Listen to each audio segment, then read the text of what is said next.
to, da so ugotovili, da je pravzaprav liberalizem obsojen na propad, če nima nekih korenin, potem pisal Marcello Perra, verjetno si že prebral to knjigo o liberalizmu. Ena nova knjiga, ki je zelo dobra. Jaz te še nimam, ko sem nekaj prebral v njej. To preverite. To knjigo, papež Benedikt XVI je napisal uvod v to knjigo. Ja, to lahko preverite, to je zelo dobra stvar. No, torej ta debata je sedaj zelo živa in zanimivo, da v Italiji ni nobenega nasprotovanja temu. Ne strani levice, skrajne levice, niti ne strani liberalcev, ki so zelo imeli kaj za pripomniti, ker dejansko on pove to, on pravi, da ni veren človek in da vsem, ki verejo, zavida, pa branim pa z vsemi močmi pridobitve krščanstva, to, kar sem rekel, na politični ravni. In on pravi, odgovori Kročeju, da moramo reči, da smo kristjani. To je njegova trditev. V tem smislu je prav, da se to dopolni, da se to pove.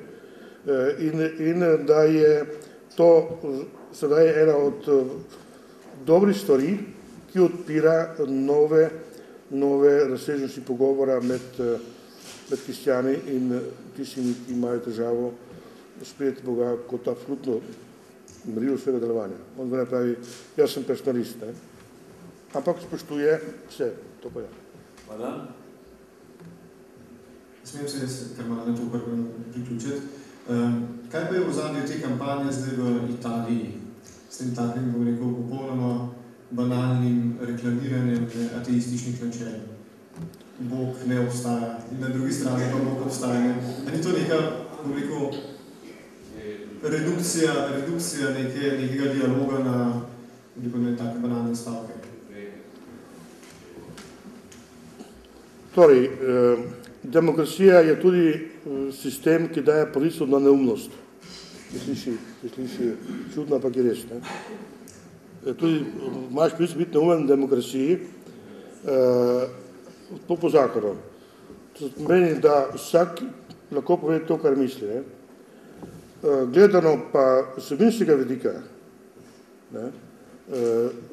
ko so to naredili v Španiji in Barceloni, so rekli tako, da jaz lahko prav udobno živim tudi brez Boga. No, in tem se je pa oglasil en katoliški mislec, pa je rekel, da ta odgovor, oziroma ta trditev, lahko živi brez Boga, da razkriva totalno miselno lenobo, ker ne vzame resno ne sebe, ne Boga. In da kot taka nima propagandne moči. To so te trditve, to so vse pol resnice ali pa pol laži. Povedano je tako, da ali odreagiraš agresivno, ali pa ti ne da dovolj izhodišč za prav za pogovor. In to je težava v takih trditvah.